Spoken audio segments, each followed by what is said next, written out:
got a little taste of it then. Did that kind of help feed this to where you wanted to do this? Yeah, I think I had the opportunity to, you know, Josh Hurd and the university blessed me with the opportunity to be the director of player development, and I think that kind of kicked off everything for me, giving me the opportunity just to be around these young men daily, just to see their day and day life on and off the football field. And I think that was the easy part. Um, I think the tough part is just making sure I kept the guys in line. But overall, having the opportunity to be the interim head coach, that was probably the tipping point, Jody. Honestly, I truly felt that um, me being on the sideline with these guys and stepping out of that role and also going through the meeting process with the young men, just trying to teach them the nuances of the game for the 2 weeks that I had the opportunity to do it. That was really that was vital for me, I think. But the most important piece was my wife and kids. Those guys, my wife and my two daughters and my son, give me the blessings to take this leap of faith. And, knowing that I have a very supportive backbone, in my wife, who's been holding the fort down for years, not only just me doing this, but also my years of playing in the NFL. She's been pretty much keeping the entire family together. The kids are doing an amazing job, and I'm super blessed, trust me. This is one of those fields where it takes the strongest person in your family, in which that's my wife, and I want to say the same thing for all of these coaches who have an amazing supporting staff around them. It makes this job so much more easier. How do you think you can make an impact, and what kind of impact do you want to make? Yeah.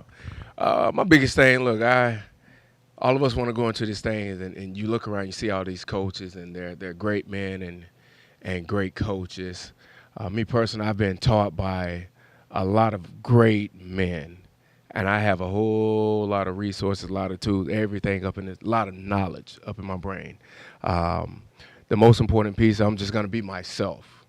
That's the most important piece I've been getting from a lot of my peers, a lot of my former coaches. Like, Deion, you're made for this. Just be yourself. Don't try to go in and do anything no different from somebody else. Be yourself, and that's all you can do. One thing I pride myself on is being able to lead men. That's probably my most important piece. I can sit in a room and I can chitter-chat with each and every last one of these guys, but the most important piece that I pride myself on is leading these guys. I think anybody can stand in front of you and give an amazing rah-rah speech, but can that person lead men? That's me, and that's what I stand for.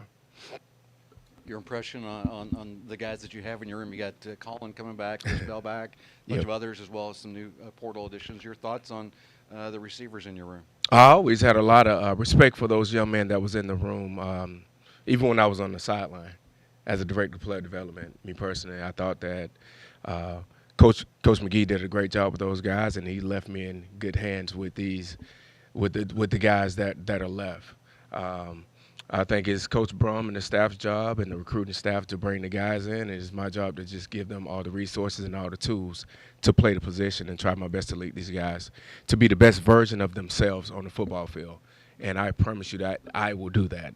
I mean, having the opportunity to actually plant my cleats in this backyard is probably something that I hold near and dear for myself, and I make sure I express that with those young men.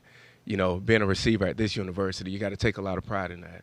And I think the past 2 weeks, Rocco, how long have I been somewhat around?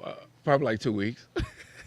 Give or take. I think the guys see my passion and my determination and my drive to be the best coach for these young men, and they're doing the same thing as players. Deion, what do you see being the biggest adjustment or learning curve from going from an off-the-field role to an on-the-field role? The biggest curve for me right now, I would say picking up the million plays that Coach Brum has in his playbook. That's the biggest curve. I mean, realistically, this is what I do. This is what I am. I'll pick all this stuff up. I'm just saying, as of today, it's probably just learning all the plays in which I just left a 2-hour meeting, and we're just going over another 85, 90 plays, and yesterday did another 100. So I just think pretty much picking up the nuances, the verbiage. My biggest thing that I always tell these young men, the game of football is not going to change. What actually changes is the actual players. The game is going to be itself. Running slants, curls, hitches, and all that stuff will stay the same. Maybe the verbiage, and then the players. That's the only difference. The players are going to change. Me adjusting to the guys that are in the room, being that you have this cycle, this transfer portal cycle, that's probably the hardest part about it. You just never know who's going to be in the room this semester and next semester, with these young men having the freedom to leave at will. That would probably be the toughest thing. As far as the game itself, picking up everything, I'm not going to have a hard time with that. Deion, when it comes down to time to make the decision, you mentioned the advice you got from other people. Who do you reach out to? Do you talk to John L. or Dave Ragone? Bill Belichick, I doubt. I don't know. Is he? I talked to every last one of those guys. Spoke to Coach Belichick 2 weeks ago. Talked to Dave last night. John L. is always in my ear, and speaking of, I wish I would have said this first and foremost, but my condolences and prayers goes out to Coach G and his family. He's another individual that I talk to countless of days. I mean, I used to speak to Coach G way back even when I was playing ball in the NFL. Just an amazing relationship that I had with him, and I'm truly blessed just to have spent the time and have been taught by Coach G a lot of things that he actually instilled in myself. But yeah, trust me, everybody can. I mean, I'm talking to every coach, all of my former teammates, all the scouts that I see who used to be coaches that are now scouting in the NFL. I just have a great circle around me, and I'm very blessed and thankful, to have great, amazing people, amazing coaches as well. Yeah, a couple questions. First of all, how much were the current players advocating for you to get this job? And two, when you go on recruiting visits, do you bring the Super Bowl rings with you? No rings. This is the only ring I get to take on the trips. Yeah, Miss Branch, she doesn't play that. So, but as far as the guys advocating, man, I think that's just all the quality time that I was spending with these young men that has always been the voice and the rhyme and reason for these guys wanting me to be a coach. As a director of player development, you get to spend countless hours with the guys. So I'm really not on the clock as to now. There's only so much time I can spend with the guys, without breaking any rules. Director of player development, I was able to spend countless hours with these young men. Really got the opportunity to know these guys in and out, on and off the football field. And me just having the knowledge and the resources that I can give to these guys. And I did it pretty much for starting with your quarterback all the way down to your specialist. So I didn't pick and choose guys. I wasn't biased towards none of these young men. I love each and every last one of those guys in the locker room. So I think it was pretty much from day one when the job was available. I think all the guys were pushing for it, and I'm very thankful for those dudes. And you said you've been around, you've been coached by so many great individuals. What's Deion the coach going to be like? What do you think you're going to be, when spring ball gets out there, what are you going to be like? Joe, they're going to get the same guy, the same director of player development guy. The toughest thing about this, and I actually I had a moment once I came in and did the interview with Coach Brom, and me knowing that director player development title was going to be stripped away from me, and me not having the opportunity to engage with every position, every young male on this football team. That was probably the toughest thing about it. I'm stepping away from this role, and now I have to truly focus on 12 to 15 guys, more so unlike them just now. I felt like I was leaving 100 kids, and that was a tough part for me. Every day I still struggle with it because I want to help each and every last one of these guys. But overall, Jay, they're going to get the same guy. I'm going to always be open doors to these young men and give them the best advice I possibly can.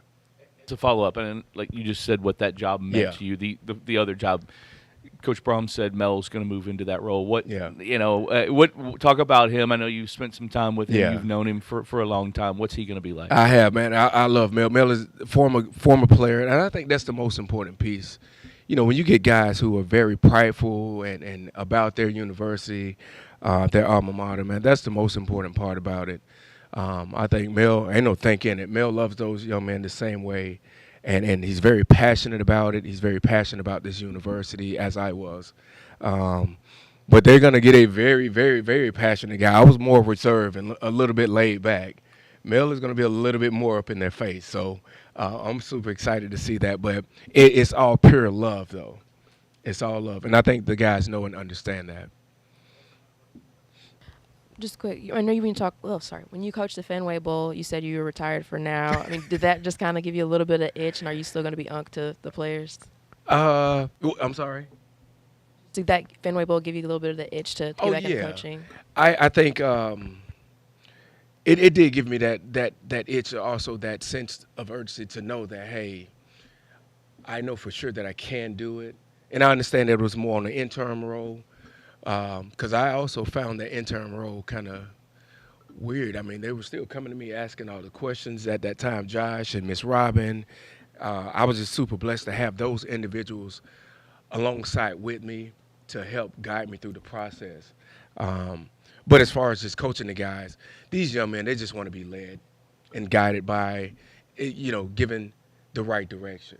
That's the most important piece. I think once they know and see that you care, these young men will do everything for you. And me personally, that's who I am. That's what I'm all about, giving everything that I was taught throughout all my years, literally high school, college, NFL. I have a lot to give back to these guys, and that's what I'm going to do.